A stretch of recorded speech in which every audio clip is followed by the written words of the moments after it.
Good morning, student. In previous lecture, we learned about Sultanate and about Vijayanagar Kingdom. Today we are going to learn about Bahmani Kingdom.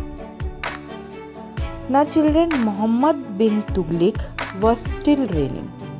Some of his Sardar in the Deccan rose in rebellion against him.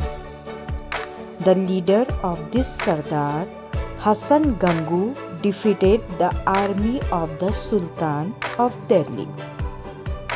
So a new kingdom known as Bahmani Kingdom came into existence in 1347 CE. Hassan Gangu became the first Sultan of the Bahmani Kingdom. He made the city of Gulbarga in Karnataka his capital. Muhammad Gawan was the chief wazir of the Bahmani Kingdom. He strengthened the Bahmani Kingdom. He started paying the soldier their salary in cash instead of through land grants. He brought discipline in the army.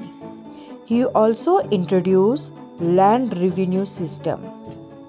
He opened a madrasa at Bidar for Arabic and Persian studies. The provisional governor began to act more independently. The five small powers was Imad Shahi of Varat, Badir Shahi of Bidar, Adil Shahi of Bijapur, Nizam Shahi of Ahmednagar and Qutub Shahi of Golconda in Bahmani Kingdom. Children, this was about Bahmani Kingdom. Now let us see about Mughal power. In 1526 CE, the Sultan of Delhi came to end. Mughal power was established. Babur. Now, Babur was the founder of Mughal power. He was the king of Fargana in Central Asia. In today's Uzbekistan, he had heard about the wealth of India. So he planned an invasion India. That time, the reigning Sultan of Delhi was Ibrahim Lodi. Now on the other hand, Daulat Khan Lodi was the governor of Punjab under the Sultanate. The relationship between Ibrahim Lodi and Daulat Khan Lodi was strained. So Daulat Khan Lodi invited Babur to march on India. Babur invaded India, and then there was a battle between Ibrahim Lodi and Babur on 21st April 1526 at Panipat. In this battle, Babur used an artillery effectively for the first time in the India. He defeated Ibrahim Lodi's army. This was known as the First Battle of Panipat. After the Battle of Panipat, Rana Sanga of Mewar brought all Rajput kings together. There was a battle between Babur and Rana Sanga in Khaunwa. Rana Sanga army was defeated. Babur died in 1530 CE.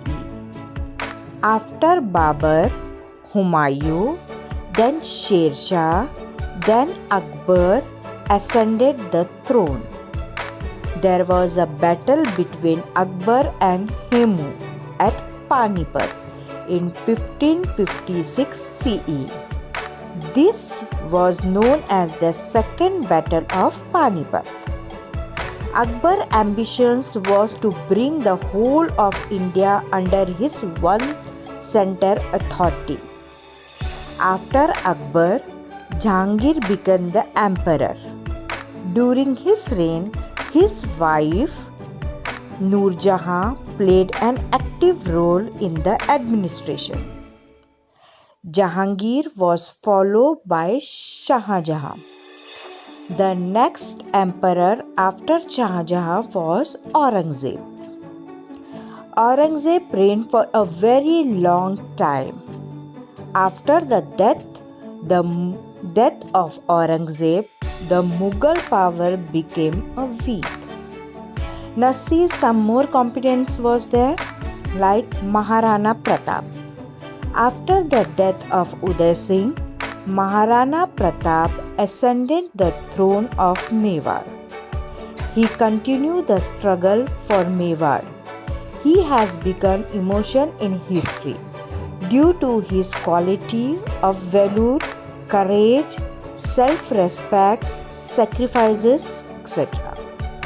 Now, second one was the Chand Bibi. The Mughal attacked Ahmednagar, the capital of Nizam Shahi. She was a capable daughter of Hassan Nizam Shah.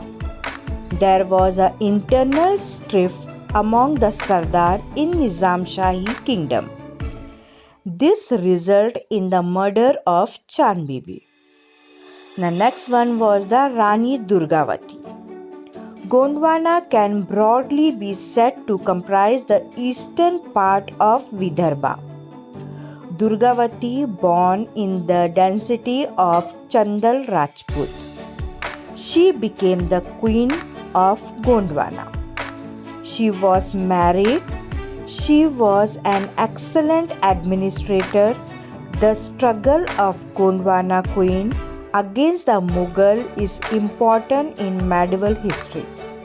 After her husband's death, she laid down her life while fighting against Akbar, but she did not surrender. So children, hope you understood about the period before Shivaji Maharaj. Now I am giving you question answers. Do it in your notebook and send for checking.